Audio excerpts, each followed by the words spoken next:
So this past Sunday, we had an awesome time just talking about how to pray. Like, what is prayer? What is it not? How does it work? Ultimately, we kind of landed on a few things. We talked about what prayer isn't. Prayer isn't a good luck charm. God's not a genie to grant your wishes.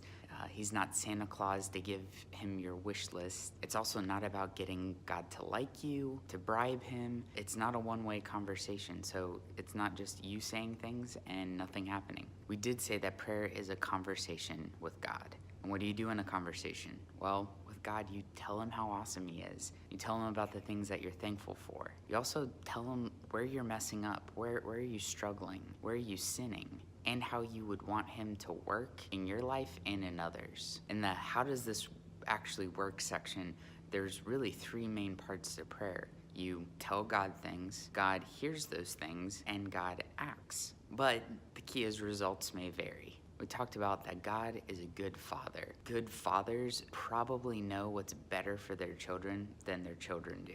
So just because God may answer your prayer differently or you don't feel like he's answering your prayer doesn't mean that he is malicious or just trying to mess with you. As Christians, it's actually for our good. And finally, we talked about how do we actually pray. Come, chat, and chill. So come to God, come humbly, come boldly. So coming knowing that you don't have anything to offer and that this relationship wasn't based on you in the first place. But for Christians, we can come boldly because we now have the right to access to God.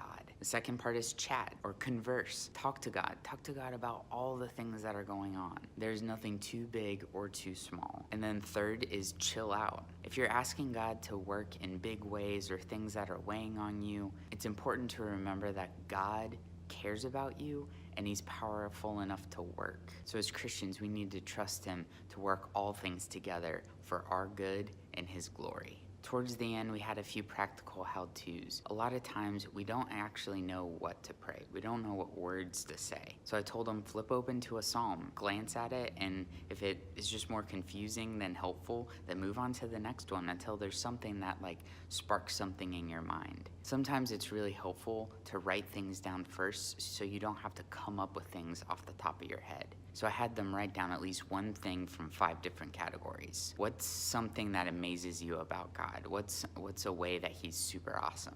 What are things that you're thankful for? What are things that you're struggling with or areas where you're sinning? What's a situation that's impacting you right now? Whether it's really, really hard or really, really awesome. And then what's at least one way you want to see God work? So from there, you can take your psalm, start reading it, and if something pops in your head, just start talking to God about those things based on what comes to your mind through the psalm.